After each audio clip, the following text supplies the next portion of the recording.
नमस्कार दोस्तों, मैं एजाज अहमद अपनी हिस्ट्री नामा चैनल में आपका स्वागत करता हूं।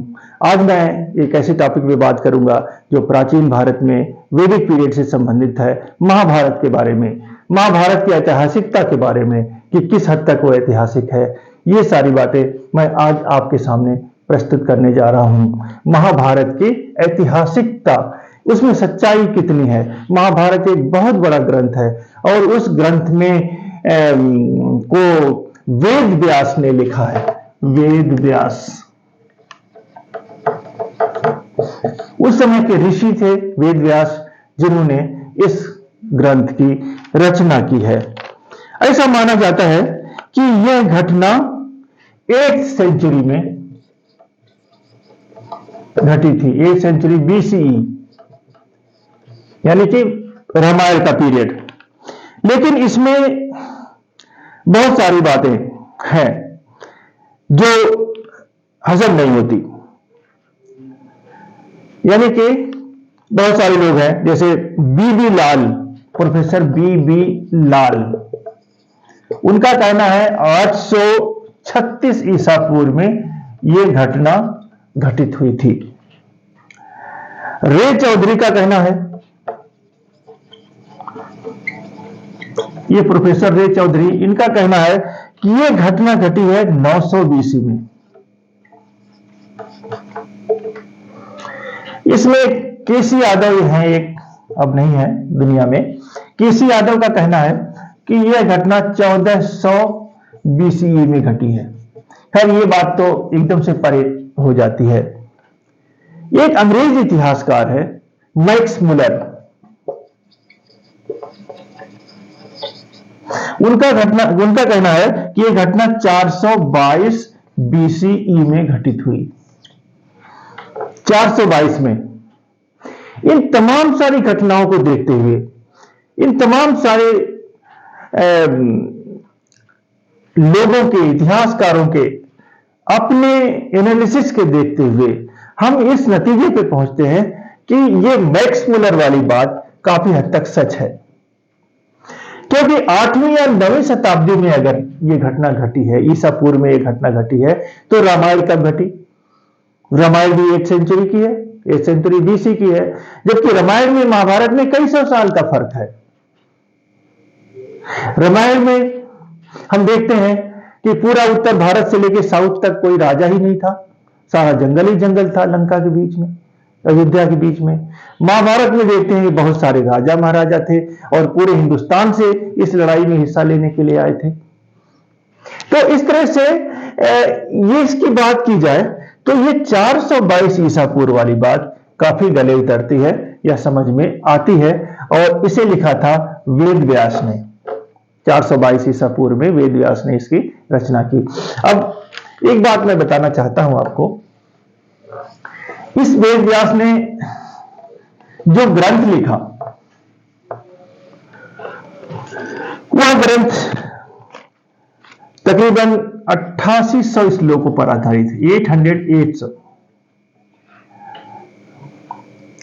8800, यानी कि कुल मिलाकर अगर कहा जाए तो 10,000 भी कह सकते हैं, यानी 10,000 श्लोक लिखा वेद व्यास ने।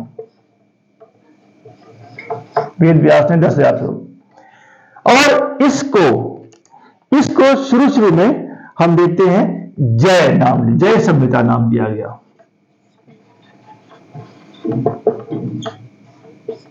जय संहिता लिखा गया। इसे लिखने का समय ऐसा माना जाता है कि तकरीबन 200 ईसा पूर्व से लेकर के 200 ईसा पूर्व से लेके 300 CE कॉमन एरा तक, यानी कि ये भी 500 साल इसका समय दिया जाता है। 200 से लेके 300 तक, यानी 500 साल के बीच में ये ग्रंथ लिखा गया। लेकिन जो ओरिजिनल ग्रंथ था, जिसकी संख्या सिर्फ 8,800 या 10,000 थी, उसे वेद व्यास ने लिखा है, जिसका नाम जय संहिता था। इस पे बाद में कुछ ऋषि मुनियों ने और लिखा होगा और बढ़ाया होगा, यानी कि इस 10,000 को 24,000 बना दिया गया, यानी 14,000 और श्लोक जोड़ दिए गए। इसका नाम भारत रखा गया, भारत। इसमें और जोड़ा गया और 1,00,000 श्लोक बना लिया गया।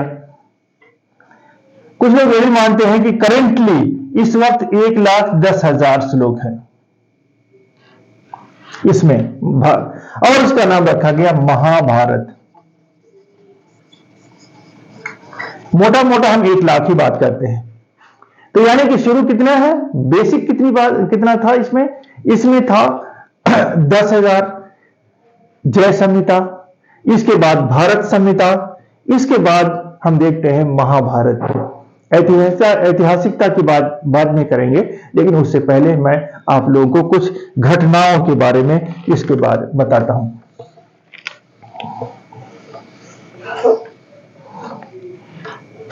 हम इसमें देखते हैं कि एक कुरु ट्राइब हुआ करता था। कुरु कबीला था जिसके राजा का नाम था परीक्षित। ये कुरुक्षेत्र पर शासन किया करता था, और इन तमाम सारे राजाओं में सिर्फ परीक्षित ही नहीं, और इनके बाद भी बहुत सारे राजा थे, जिसमें शांतनु, जिसमें है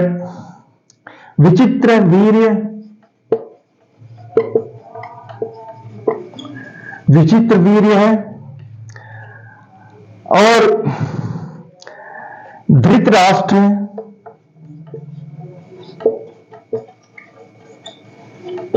ये बहुत सारे राजा हैं। ये तो मैंने कम बताया है, थोड़े से बनाए हैं जो मुख्य हैं, जो जानते हैं आप लोग। लेकिन बहुत सारे राजाओं ने, इस कुरु वंश के लोगों ने कुरुक्षेत्र पर शासन किया था, और यहां पर इन्होंने शासन किया। लेकिन जो कहानी शुरू होती है वो इस तरह से होती है कि शांतनु जब शासक बने तो उनकी 2 पुत्री थी और 2 पत्नियां थी। एक का नाम था गंगा, दूसरा का नाम था सत्यवती। गंगा तथा सत्यवती 2 इनकी पत्नियां थीं। बताया जाता है गंगा जो थी वो पहली पत्नी थी, जिससे भीष्म नाम का पुत्र था। भीष्म पितामह जिसे कहा जाता है, भीष्म नाम का पुत्र था।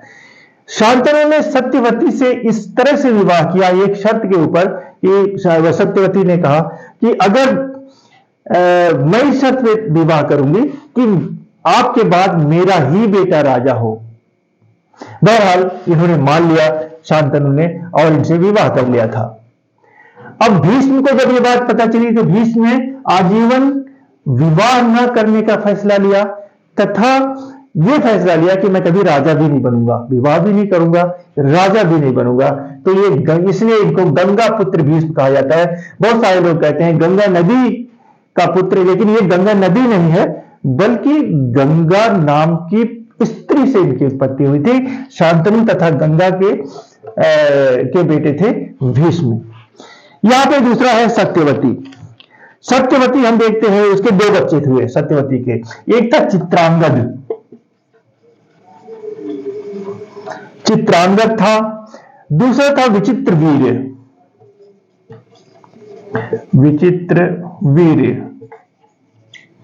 चित्रांगद किसी युद्ध में मारा गया, किसी लड़ाई में मारा गया।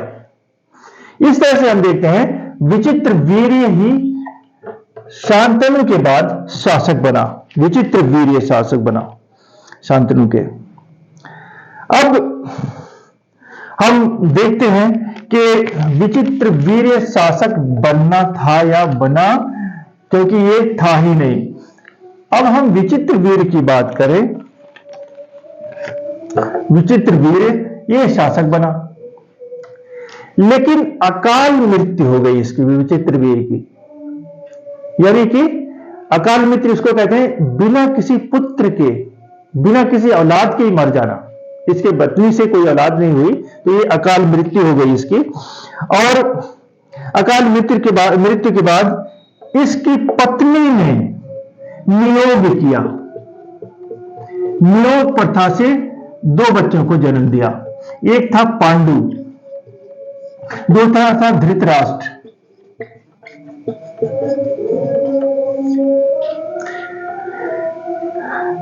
नियोग प्रथा वो होती है जब किसी स्त्री को कोई औलाद नहीं होती है तो वो अपने घर के किसी करीबी से शारीरिक संबंध बनाती है अपनी संतान उत्पत्ति के लिए, जो हिंदू समाज जायज ठहराता है। तो इस नियोग विधि से 2 बच्चे पैदा हुए, धृतराष्ट्र तथा पांडु। धृतराष्ट्र अंधा था, ये अंधा था, ये इसलिए ये राज्य नहीं बन कर सकता था और पांडु शासक बना। विचित्रवीर्य के बाद पांडु शासक बना, यानी पांडु। अब पांडु जब शासक बना तो वो 10 साल तक शासन किया। उसकी 2 पुत्रियां थी, कुंती, माद्री। कुंती तथा माद्री 2 स्त्रियां इससे हुई। कुंती जो थी उससे युधिष्ठिर, भीम, अर्जुन, ये 3 बच्चे हुए कुंती से, युधिष्ठिर, भीम, अर्जुन। माद्री से हुए नकुल और सहदेव। इस तरह से 5 पुत्र पांडु से पैदा हुए। पांडु के पुत्र थे कुंती तथा माद्री से पैदा हुए युधिष्ठिर, भीम, अर्जुन। एक मां से थे नकुल, सहदेव दूसरी मां से थे जो काफी छोटे थे। यहीं पे हम धृतराष्ट्र को देखते हैं। इसकी बहुत सारी पत्नियां थी और उससे 101 बच्चे पैदा हुए, 101, जिसमें सबसे बड़ा था दुर्योधन।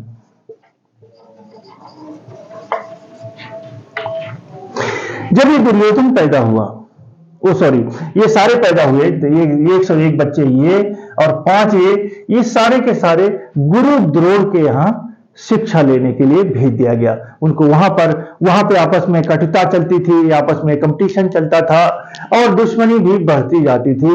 बहरहाल काफी दुश्मनी थी इन कौरव तथा पांडव में। पांडव कहा गया इन 5 को और कौरव कहा गया इन 101 को। तो इस तरह से ये जब 10 साल तक शासन करने के बाद पांडु की मृत्यु हो जाती है तो उसके बच्चे इतने बड़े नहीं थे कि वो शासक बनते, इसलिए वहां पे धृतराष्ट्र को शासक बनाया गया, अंधे को। धृतराष्ट्र शासक बना। धृतराष्ट्र शासक बनने के बाद हम देखते हैं कि इसमें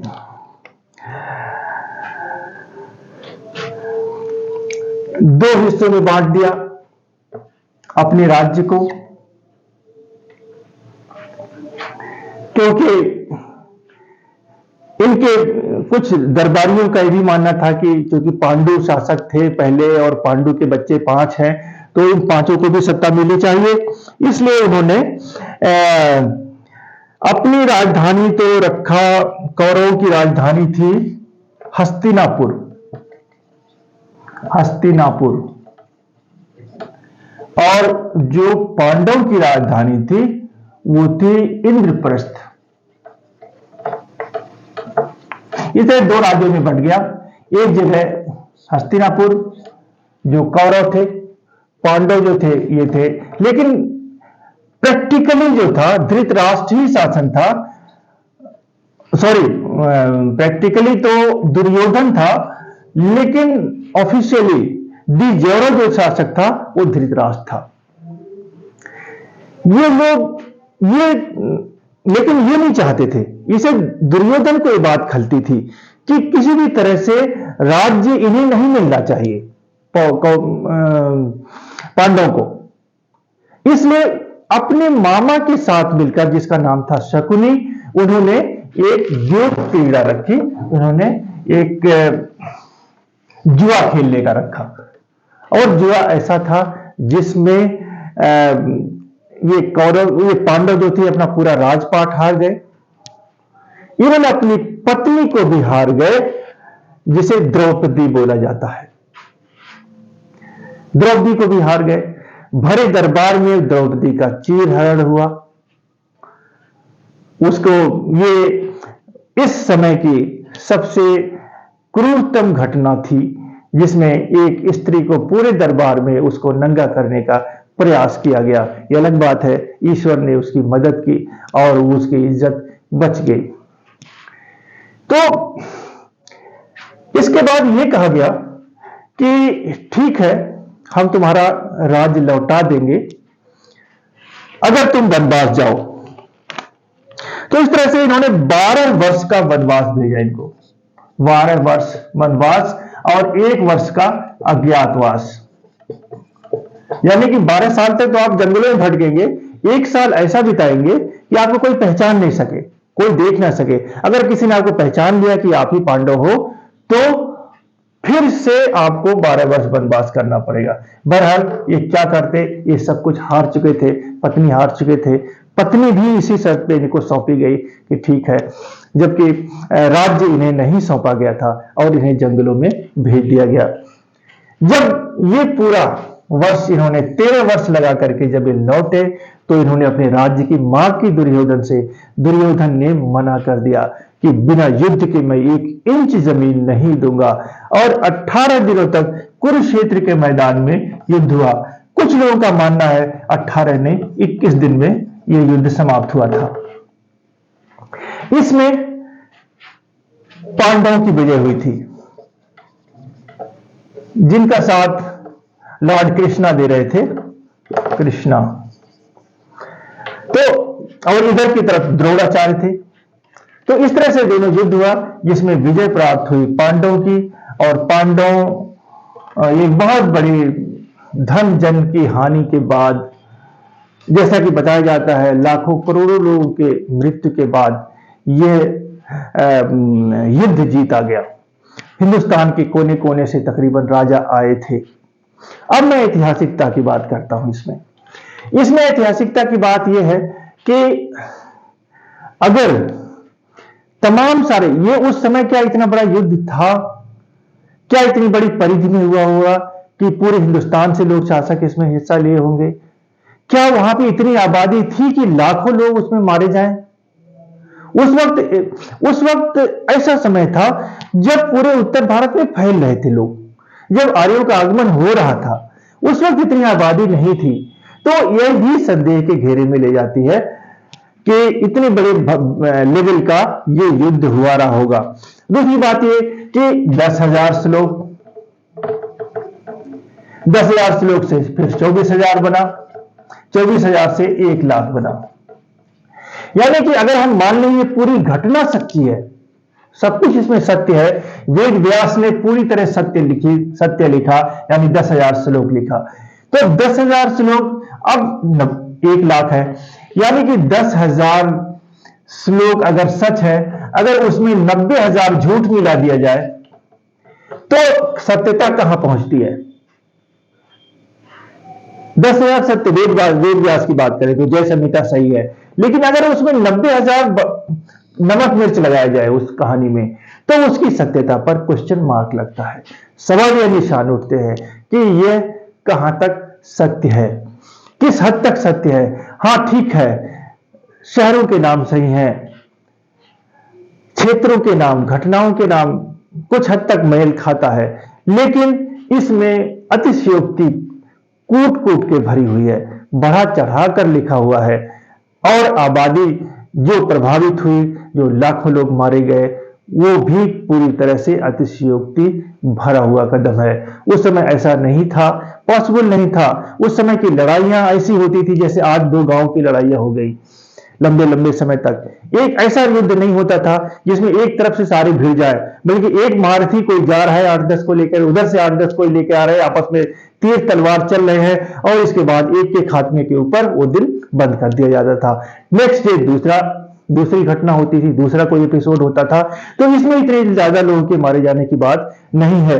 अगर है भी तो उसके परिधि में 40-50 कोस की किलोमीटर्स की परिधि में जो बहुत सारी इस पे सर्च किया गया, कुछ खुदाइयां हुई, उन खुदाइयों में कहीं भी किसी रथ के निशान नहीं, किसी तलवार के कोई अवशेष नहीं, किसी भाले की कोई अवशेष नहीं, किसी तरह के कोई अवशेष किसी खुदाई में आज तक नहीं मिले हैं। खुदाई में वही चीजें मिलती है, मृत भांड, मिट्टी के बर्तन, आबादी के निशान, यही सारे की आम आदमी रहते थे, जो पूरे हिंदुस्तान के कोने कोने से मिलती है।